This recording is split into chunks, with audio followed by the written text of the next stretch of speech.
into week 4 of the Fifth Down. I'm Kyle Logan. And I'm Michael Gilbert. Lots to get to, so let's jump right in. Out in Alcona, we saw a battle between two of the North Star League's best, the passing attack of All Gray up against the ground game of Alcona, and we were treated to a show. The Tigers back home hosting the Wolverines from All Gray Sims. Alcona got going early. First drive, Brock Franklin the carry. He does what he does best, shaking off defenders, almost breaks free, but he's taken down just inside All Gray's 30. 2 plays later, Dresden Parkinson the nod around the outside. He splits 2 defenders inside the 20, and the Tigers are moving. Jump ahead, it's Parkinson again. He finds a crease into the end zone, and the Tigers take a 6-0 lead. Following a Wolverines turnover on downs, the Tigers pound again. Tim Hutchinson around the left side. He's into Wolverines territory down at the 46. The very next play, Franklin the handoff. Eventually we find him up the gut. He has reservations for 6, and the Tigers extend their lead to 14. But the Wolverines would respond early second. Quarterback Caden Zine keeps it himself, bouncing off tacklers. He has open room into the end zone. He goes, and All Gray is on the board.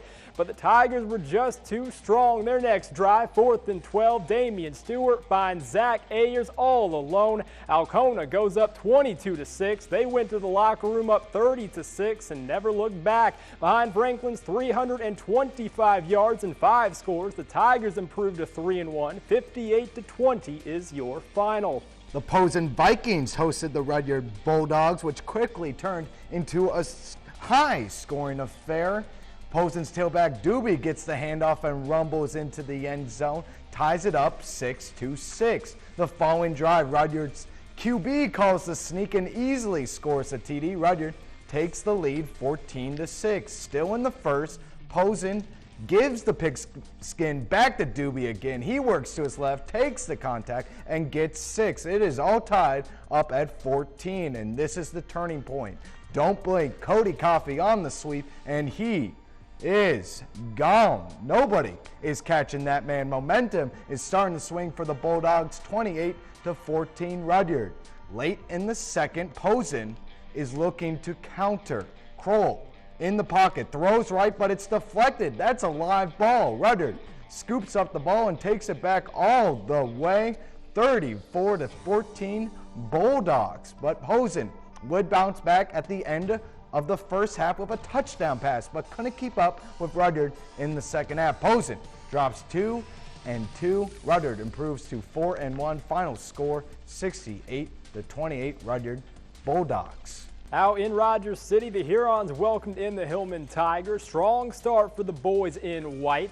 Kyler Moyer drops back. He gets it out to Billy Colcan, and 22 does the rest. Untouched into the end zone. But there is laundry on the field. Off the board it goes. No worries. Next play, it's Moyer again. This time up top to Jared Jurgens. That one counts, and the Tigers lead 6-0. Their next drive, the passing attack just could not be stopped. Moyer to Colcan. Wheel route to perfection, and he's taken down inside the 10. Jump ahead, a possible play of the week candidate. Moyer scrambling. Eventually lofts it up for Corey Hennigan in double coverage, puts the team on his back, gets the feet down. Hillman goes up 12-0 early, but the Hurons would respond late second, deep in Tigers territory. Caleb Karsten rolling to his right, looking, fires to Tristan Baller. He plants the feet. Touchdown Hurons. They went into the half trailing 12-8, and they would trail throughout. Big night for the Tigers. They notch win number 1. 26-14 is your final. 3 down, but we are far from finished. Johannesburg Lewiston was looking to get back on track, and we have yet to get to your Alpena Wildcats. But Michael, that doesn't even begin to scratch the surface. And not in the slightest, Kyle. We still have 2 highlights coming your way. The Oscoda Owls were back in front of the home faithful, and we have even more 8-man on the way. Be sure to stay with us. The second half is just around the corner. Welcome back. We appreciate you for sticking around for the second half of the Fifth Down. Believe it or not, we have even more coming your way on this go-around. 'Tis true. 7 contests still to get to. Michael, where shall we begin? Well, Kyle, out in Oscoda, the Owls and the Thunderbolts did battle, each looking for a much-needed conference win. Let's get to it.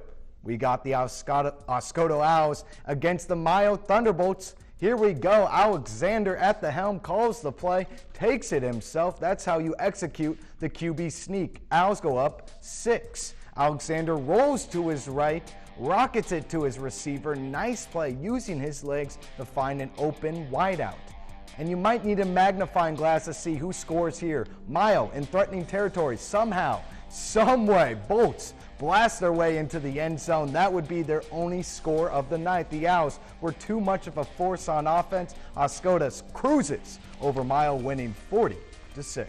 Crossing the Mackinac Bridge for some on-away at Cedarville action. Both teams have a sloppy first quarter. Trojans punting. Joshua Crawford misjudges it. Chase Massey recovers for Cedarville. 4th and 2 for the green and white. Jordan Bailey gets the first down but fumbles. There's a mad scramble in the Cardinals. Jeremiah Crawford jumps on the rock. Scoreless in the first but plenty in the second. 4th and 2 for on-away. Gavin Finstermaker goes 22 yards to pay dirt. The PAT was good. 90 seconds later, Trojans Trey Norris to Massey, and he turns on the Jets, and he earns the 65-yard score. A few minutes later, a 15-yard TD pass to Kamen Lubinsky. The Cardinals fight hard, but they drop their second game of the season. 34-14 is your final. A few more scores from the surrounding area. The Alpena Wildcats were in Cadillac, and they dropped their second of the season. A heartbreaker, 14-13. By the way of the Vikings. In the loss, Alex Arch rushed for 105 yards, with Dawn Guthrie finished with 80. Out in Joburg, the Cards rebounded in a big way as they defeated Central Lake 47-14. Dominic Cassisi led the way for the Redbirds with 179 yards on the ground and 5 touchdowns. Their record improves to 2-2. In Tawas, the Braves put on a show for the home faithful as they took it to Baldwin 46-0. Dakota Rupp carried the rock 2 times for 113 yards and 2 scores. And Dalton Keys finished with 105 yards and 2 scores as well as they improved to 3-1. The final 8-man score, the Hale Eagles fall for the first time this season as New Haven Merritt walked away with the 4-point victory. In the loss, Antonio Garnsey had 4 TDs and Patrick Harris finished with 1 touchdown reception.